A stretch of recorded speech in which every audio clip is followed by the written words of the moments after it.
Daiki Sato expected empty silence when he unlocked his Tokyo apartment after a draining weekend business trip.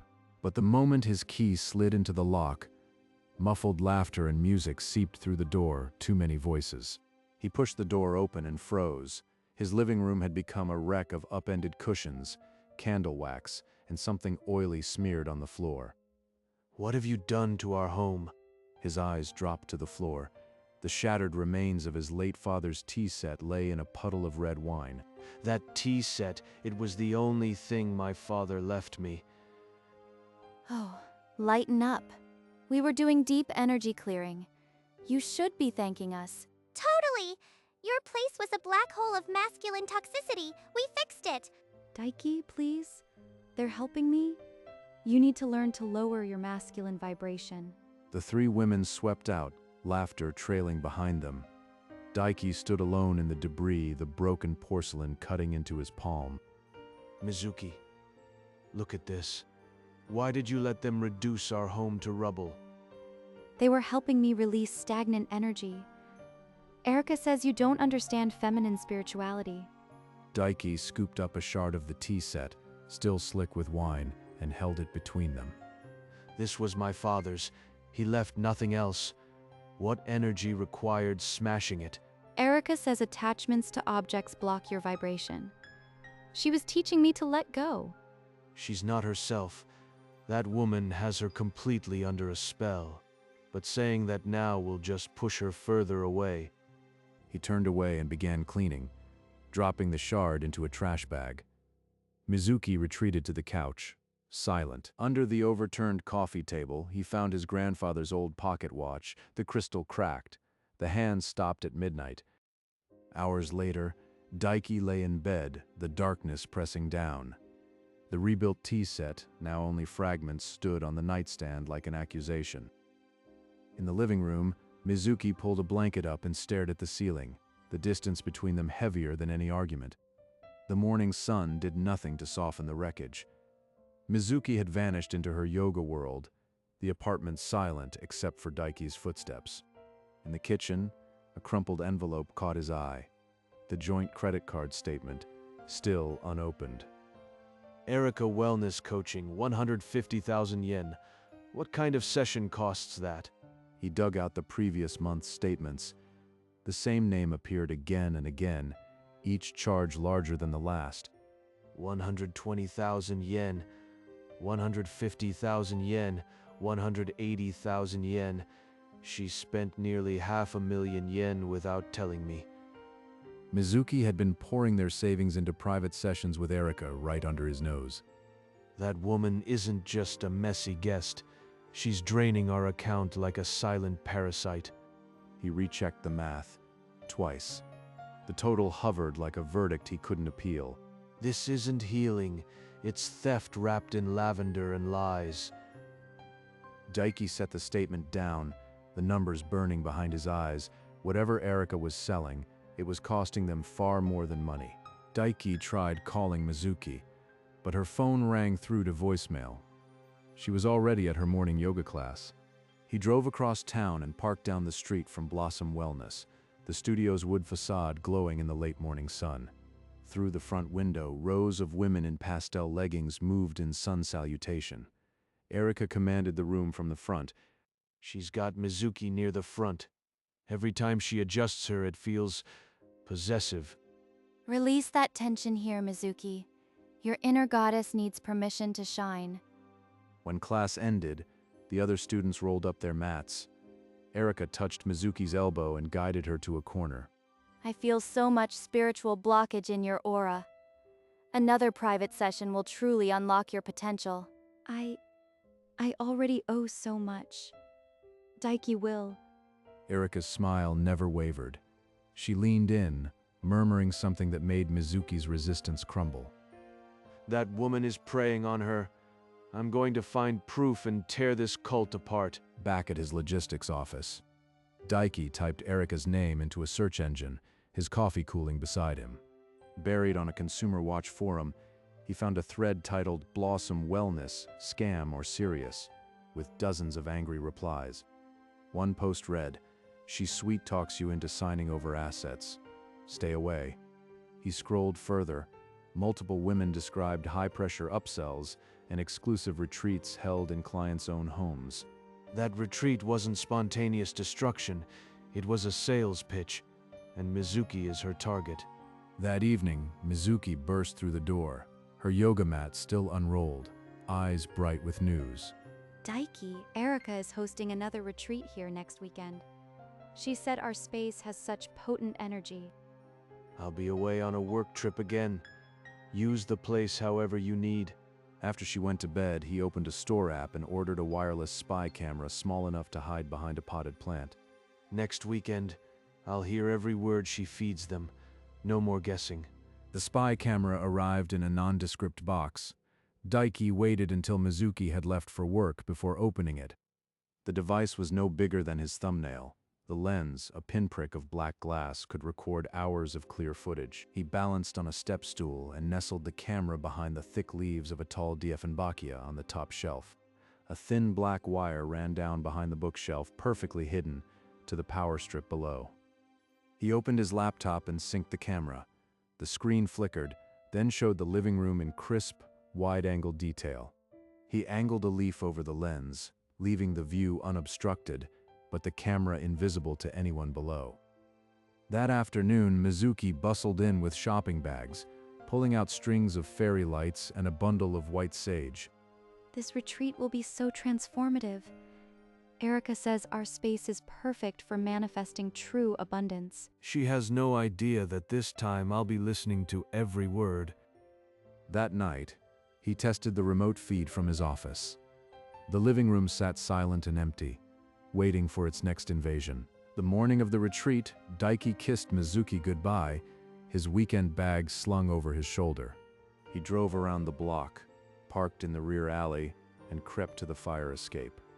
He eased the bedroom window open and slipped inside. The laptop already sat on the bed, dark and waiting. He put on noise-canceling headphones and opened the laptop. The camera feed flickered to life. On screen, the living room glowed with candles. Erica welcomed Rina and Saki with open arms, her voice dripping with rehearsed warmth. Mizuki hovered near the edge of the frame, twisting her hands, trying to mirror their confidence. Welcome, goddesses. Today we align your wealth vibrations with your true desires. Mizuki forced a smile, but her fingers kept worrying a loose thread on her leggings. They're all eating out of her hand, but not for long. From the dark of the bedroom, Daiki watched, recording every frame. The retreat had begun. Erica transitioned from breathing exercises into a sermon about financial liberation. Your husbands don't understand your spiritual worth. They hoard money out of fear. That's toxic masculine energy. Rina and Saki nodded eagerly. Mizuki bit her lip, her foot tapping a nervous rhythm. I've designed a platinum tier empowerment program. For 250,000 yen, I'll personally cleanse your wealth channels. Mizuki pulled a thick envelope from her bag and handed it over, her eyes not meeting Erica's. She's bleeding them dry, and they're thanking her.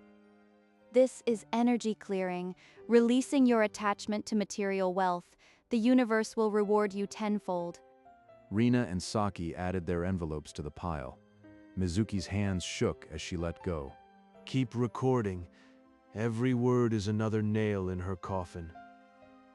Erica slipped the cash into her designer bag without counting it, her smile never faltering as the session continued. Rina and Saki gathered their mats and drifted toward the door, their laughter fading. Erica touched Mizuki's shoulder. Stay, we aren't finished. Mizuki, your energy is still thick with doubt. Sit. We need to clear this together. The apartment fell silent. The candle flames shrank as if listening. Your husband's fear is strangling your abundance. I can feel it pulsing in your aura, blocking money from reaching you. Mizuki twisted the hem of her top, the credit card statement flashing in her mind. 150,000 yen, 180,000 yen. Transfer 2 million yen to my healing trust. Once I cleanse it, the energy will return multiplied tenfold. This is fraud. She's bleeding us dry. 2 million. That's our entire emergency fund. Daiki checks the balance every week. He doesn't need to know, dear. This is a sacred exchange between you and the divine. But you must decide tonight. Erika swept out, her perfume lingering. Mizuki stood frozen, then crumpled onto the couch, her face buried in her hands. That evening, Daiki walked through the front door, his weekend bag dragging, a rehearsed smile already in place. Oh, you're back. The retreat was transformative. They sat on opposite ends of the sofa with takeout containers between them. The clink of chopsticks filled the uneasy silence. So the retreat went well? You seem a little distant. It was amazing. Erika really understands what we need. I feel lighter. That's good. Did anything specific happen? Mizuki's hand froze over the rice. Just deep energy work. Cleansing. Nothing you'd care about. She avoided his gaze. The silence thickened. Daiki's jaw clenched as he watched her crumble a napkin. She's hiding the transfer request. Erika has her trapped. He cleared the dishes without another word, but his mind was already cataloging the footage, planning the next move. Daiki retreated to the bedroom, slipped on headphones, and opened the footage files. Hours of recorded manipulation. He rewound to the private session. Erika's voice slithered through the speakers, smooth and cold. Just tell him it's for healing. Transfer it little by little, they won't notice. The exact phrase she fed Mizuki. Step-by-step fraud. He jumped forward to a later clip. Rina and Saki had left. Only Erika and Rina remained in the candlelit room. Mizuki actually believed I'd cleanse her money. It's adorable, really. She's the easiest one. So insecure, and her husband is completely clueless. Daiki's fist clenched the bedsheets, but he didn't stop scanning. He found more, each word harder than the last. He spliced the worst moments into a single file. The manipulation, the mockery, the clear intent to defraud, all in 5 airtight minutes. He saved the file as Erika evidence and closed the laptop. The glow lingered in his eyes like a held breath. Daiki sat at his logistics desk, the dashboard blurring into meaningless lines. Erika's voice still echoed. His phone buzzed a banking alert. The preview made his stomach drop. Scheduled transfer, 1,500,000 yen to Erika Wellness Trust account. Confirm? Mizuki is really going through with it. Half our savings right now. This is Daiki Sato. Freeze all outgoing transfers on our joint account immediately. The bank agent confirmed the hold. The funds were locked for now. He scrolled through his contacts and dialed the Consumer Watch hotline, voice steady. I have video proof of a wellness coach manipulating women into handing over their savings. The producer's tone sharpened, urgent, interested. She asked for the footage immediately. Daiki promised to send the file within the hour and ended the call. The trap was now set. Daiki's phone buzzed again. This time, Mizuki's name was on the screen. He answered with a steady breath. Daiki, our joint account is frozen. I can't access anything. What happened? The bank flagged a suspicious transfer. They froze it for safety. I'll look into it. On the other end, Mizuki's breath halted. A heavy pause filled the line. Oh, okay. I didn't authorize anything. It must be a bank error. It was for 1.5 million yen to a wellness trust account. Are you sure? The silence that followed was louder than any answer she could have given. I need to check my account. I'll call you later. She hung up. In the apartment, Mizuki stared at her phone, the pending transfer still visible on the screen. She was truly going to go through with it. Now she's trapped between Erika's lies and her own guilt. 2 days later, Daiki slid into a quiet cafe booth, a tablet tucked under his arm. This is 5 minutes of Erika Sato coaching women to hand over their savings. The reporter watched the edited clip, her posture stiffening as Erika's false promises echoed through the cafe. She pushed back from the table, exhaling. This isn't just a scam, It's organized fraud. I'll give you the footage, but you must blur my wife's face. She's a victim, not a criminal. The reporter nodded, sliding a consent form across the table. Once I sign, there's no turning back. Mizuki will see this, and our marriage might not survive. He signed, the pen scratching louder than his own breath. Air it as soon as you can. She's still pushing 2 of her clients for another transfer tonight. He walked out into the evening, the signed form now burning a hole in his bag. Back in his home office, Daiki created a new account and composed an email to the husbands of Rina and Saki. He attached the 5-minute video file and wrote a short, blunt explanation of Erika's scheme. If they act rashly, Erika will go underground, but they deserve to know the truth. Within minutes, a notification lit up Rina's husband's phone, then Saki's. The same video file sat in their inboxes. One husband watched silently, his grip tightening until his knuckles went white. A reply appeared, "I knew something was off. Count me in. Whatever you need." Another husband called directly, his voice shaking. "My wife already gave her 3 million yen. I never knew." The news will air soon. Stay quiet until then, and we'll end this together. One by one, the husbands pledged their silence and support. The network of proof was now far larger than a single camera's view. Erika has no idea that 3 families are now watching her every move. Erika's text lit up Mizuki's phone. "The frozen account is just negative energy testing you. Use your personal savings tonight, or the blockage will deepen." Mizuki stared at the screen, her lower lip trembling. The weight of the decision bent her shoulders like an invisible hand. Mizuki, you've been staring at that phone for an hour. What's going on? Stop hovering. You're always watching, always judging. Just leave me alone. She's cracking under the pressure. If I push now, she'll run straight to Erika. She stormed into the bedroom and slammed the door. Through the wood, the muffled sound of a drawer opening and a sob. Her phone buzzed again. "Erika, if you don't act, I'll have to withdraw my energy from your healing. It's for your own good." Mizuki clutched the phone to her chest, rocking slightly, torn between fear of losing Erika and fear of losing her marriage. Outside the door, Daiki pressed his palm against the frame, the weight of the hidden footage heavy in his memory. Just one more day. Then the truth will be out, and she'll see. I have to believe that. Just after 5 p.m., Daiki's phone rang. The producer's voice was clipped and urgent. "It's going up tomorrow at 9. The promo's already live. Good luck." He turned on the TV. A dramatic teaser filled the screen. "Is your wellness guru stealing your life? Tomorrow, 9 p.m.? A shadowed silhouette of a woman in lotus pose appeared behind the text, a red question mark over her face. Every home with a TV will see that. Erika will see it within the hour. His phone buzzed again. A group chat he monitored lit up.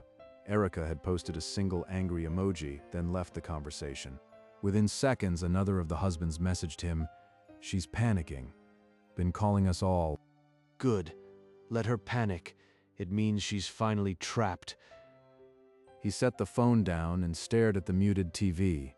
The countdown had begun, and there was no stopping it now.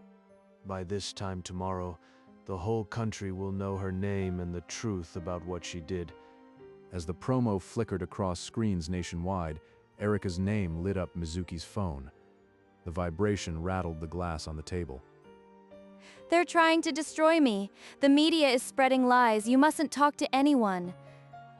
Mizuki pressed the phone to her ear, her knuckles white. Erika's voice cracked with panic, a sound she'd never heard before. Someone recorded our sacred work. They twisted it. You have to stand with me, Mizuki. Minutes later, Daiki's phone buzzed. Mizuki's voice was shrill with borrowed fury. Who started these rumors about Erika? She's a saint. You're just jealous of my growth. Mizuki, just watch the news tomorrow night. You'll see the truth yourself. I can't believe you'd believe lies over your own wife. You never trusted me. She hung up before he could answer. Daiki lowered his phone, the silence heavier than her screaming. In the apartment, Mizuki stared at her phone, Erika's final words echoing, "They want to destroy me because I'm powerful. Don't let them." Daiki typed a quick message to the other husbands. "Tomorrow at 9. Stay with your wives. Don't let them out of your sight." He then sent a short tip to the yoga studio that hosted Erika's classes, naming the broadcast and suggesting they distance themselves. When he finally walked through his own door, the sight stopped him cold. Mizuki had a duffel bag open on the sofa, clothes spilling over. Erika needs me tonight. I'm going over to support her. Daiki didn't argue. He simply stepped into the doorway, blocking her path, his eyes spelling a quiet plea. Just watch the broadcast with me. If you still believe her after that, I won't stop you. Mizuki's hands tightened on the strap. Tears welled, but he saw something crack behind her anger, a fracture of doubt. Fine. I'll stay until tomorrow, but this changes nothing. She dropped the bag but didn't meet his eyes. The apartment felt like a held breath, waiting for 9 o'clock. At 9 o'clock sharp, the screen brightened with the Consumer Watch logo.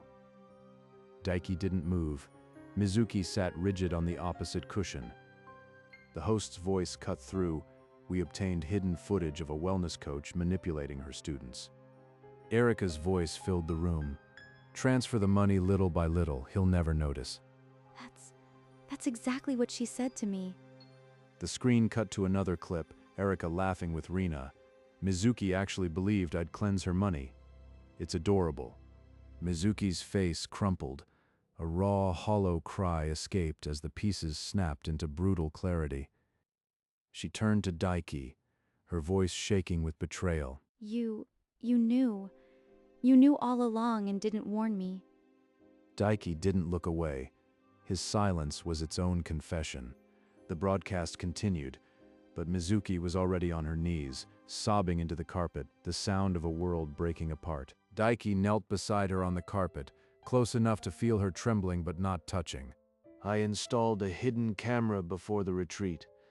I had to be sure, and you wouldn't have believed me without proof. Mizuki's fist struck his chest once, twice, without force, then flattened against the charcoal hoodie as sobs broke through again. You should have told me. You made me feel crazy while you had the truth. On the TV, the host turned to the camera. We reached out to Erika Yamada for comment. She has not responded. The screen cut to footage of Erika's yoga studio being vacated. Moving boxes piled on the curb, the Blossom Wellness sign taken down. Another husband appeared on screen, his voice breaking. She nearly convinced my wife to sign over her inheritance. Mizuki pulled away and stumbled toward the bedroom, her hand clamping over her mouth as if to hold in a scream. I need to be alone. Please, just leave me alone. By sunrise, Erika Yamada's name was everywhere, thousands of comments, each one sharper than the last. The studio owner posted a public notice. Blossom Wellness has terminated all ties with Erika Yamada, effective immediately. On the morning broadcast, Rina and Saki wept into microphones, insisting they were brainwashed by her manipulation. Mizuki sat at the kitchen table, untouched coffee turning cold, her face pale from sleeplessness. Mizuki, talk to me. Everyone knows I feel so stupid. She's not defending her anymore. That's a start. Mizuki's fingers traced the rim of her cup, circling, the silence between them heavy but no longer hostile. Daiki slid a warm pastry onto her plate. She didn't push it away. Slowly, Mizuki broke a piece and brought it to her lips, the first bite she'd taken since yesterday. Mid-morning, Daiki's phone rang, a Tokyo district prosecutor requesting the original footage for 2 formal fraud complaints. Yes, I'll send the original files immediately. They'll see exactly what she did. A soft ping cut through the kitchen. Mizuki's phone, face up on the table. Erika's name. You pathetic traitor. I'll sue you for defamation unless you retract publicly. Mizuki read it, her knuckles whitening around the phone. But this time, the tears didn't fall. She stared at the screen, and for the first time she saw Erika's face clearly. Not a guru, but a predator. She tapped the screen, blocked, deleted the contact, then dropped the phone on the table as if it were dirty. She's a monster. Daiki said nothing, but the smallest nod passed between them, the first fragile thread of trust beginning to mend. They settled into a small conference room, the other couples already seated. A thick binder sat open at the lawyer's elbow. Between the footage and the testimonies, fraud charges are certain. She's facing prison time. I almost handed over my retirement fund. Daiki-san, if you hadn't stepped in, my family would be ruined. She told me my husband was toxic. I nearly divorced him on her word. We were such fools. Mizuki listened, each confession a mirror reflecting her own shame. I'm not alone. We all fell for the same lies. I want to give a statement too, so others don't fall for it. The room fell quiet, and then one of the husbands nodded slowly, respect in the silence. She's finally fighting back. That's my Mizuki. The lawyer slid the statement forms across the table. Mizuki's hand, though trembling, reached first. Breaking news banner. Wellness fraudster Erika Yamada arrested.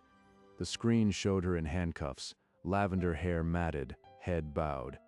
Mizuki pressed her hand over her mouth, but a whimper escaped. The image of Erika being led away was seared into her. Daiki sat rigid beside her, his eyes fixed on the screen. He had waited for this, but the weight of it felt heavier than he'd imagined. I'm so sorry. You were right about everything. I should have trusted you. She's finally seeing clearly. The rest can wait. He pulled her close without a word, her sobs muffled against the charcoal hoodie. The TV droned on, forgotten. Her fingers curled into the fabric of his shirt, holding on as if he were the only solid thing left. The arrest footage looped on the screen, but neither of them looked up. They sat in the quiet aftermath, breathing together. Mizuki pulled back just enough to meet his eyes, her own red-rimmed but steadier than before. They moved to the sofa again, a careful distance between them, the afternoon light muted by drawn curtains. Erika said you didn't appreciate my feminine energy, that I would always be invisible unless I awaken. I let overtime swallow me whole. I never saw you were lonely, and she filled that gap. Mizuki twisted a loose thread on her leggings, the same nervous habit she'd shown before. The credit card statement still sat on the coffee table, a silent witness to the price of that loneliness. I froze the joint account when I saw the pending transfer. Not to punish you, to protect us. I almost sent it. I sat there with my thumb over confirm shaking. I'm so ashamed. Daiki reached over and folded her cold fingers into his. The gesture was more eloquent than any apology. We need help talking to each other. There's a counselor at my company's health program. Mizuki met his gaze, then nodded slowly. It was the first real yes she'd given in months. A week slipped by in small, careful steps. Mizuki's new yoga class left her lighter but a little weary. Daiki watched her each evening, the mat rolled under her arm, a quiet "I'm back" that never quite filled the room. She often stood by the window, her reflection ghosted against the Tokyo skyline, as if still searching for something. We survived the storm, but surviving isn't the same as living. She needs more than counseling. We both need a place with no memories of lavender and lies. He opened his laptop and searched for direct flights to where the sea was turquoise and the air smelled of salt. He booked 2 tickets to Okinawa, a bungalow, an empty beach, a week with no guru, no cameras, no past. The repaired tea set on the shelf caught the evening light, its golden seams a quiet promise that broken things could mend stronger. This time, the next retreat will be ours, just the 2 of us. The apartment was spotless, but Mizuki sat on the sofa like a stranger, her gaze fixed on the rug where the wine stain had been scrubbed away. Daiki lowered himself beside her. Without a word, he laid a glossy travel brochure and 2 tickets on the coffee table. The cover showed a white sand beach and turquoise water under a perfect sky, the word Okinawa in bold letters. Okinawa? You planned a trip? A retreat. Just the 2 of us. No gurus, no cults, no lies, only the sound of waves and each other. Mizuki's fingers brushed the glossy paper, her lower lip trembling as if the image were too bright to hold. He's trying to rebuild us from the sand up, but do I deserve it? Her gaze drifted to the repaired tea set on the shelf, its golden cracks catching the last light of day. She didn't nod, she didn't smile, but she folded the brochure carefully, as if it might shatter, and pressed it against her chest. Daiki said nothing else. The answer for now was in the quiet way she held the dream against her heart. The brochure slipped from her lap. Mizuki slid off the sofa, her knees hitting the floor before Daiki could react. She bowed until her forehead touched the rug, her shoulders shaking with sobs she could no longer hold back. I'm so sorry. I was blind.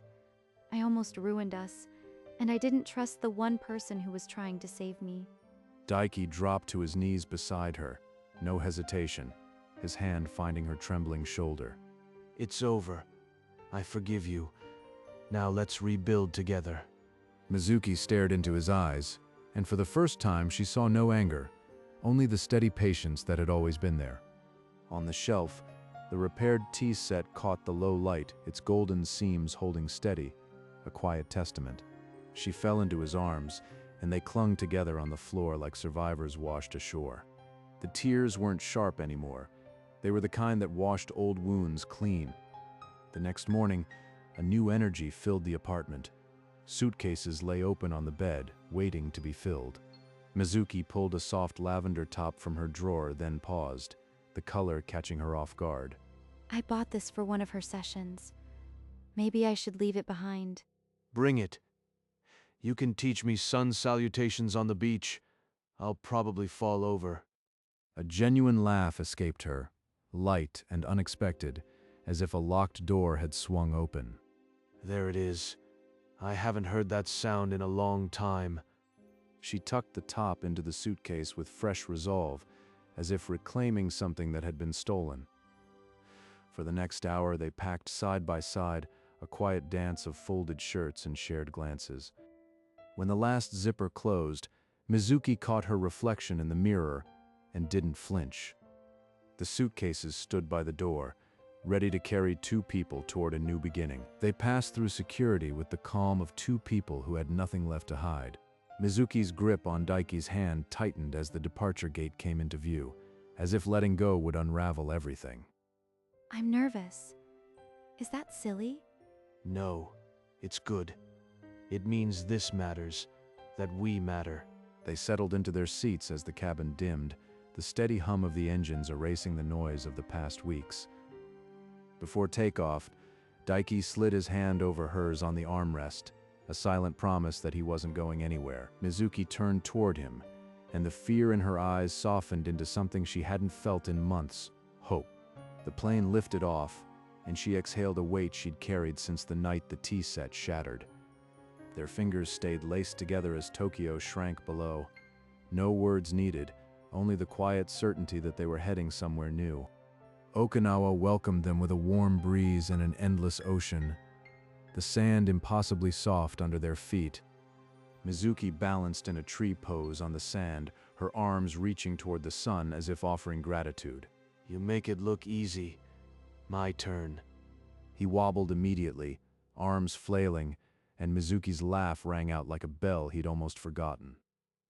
They shared melting ice cream under the midday sun, passing the cup back and forth without a care in the world. This cinnamon flavor.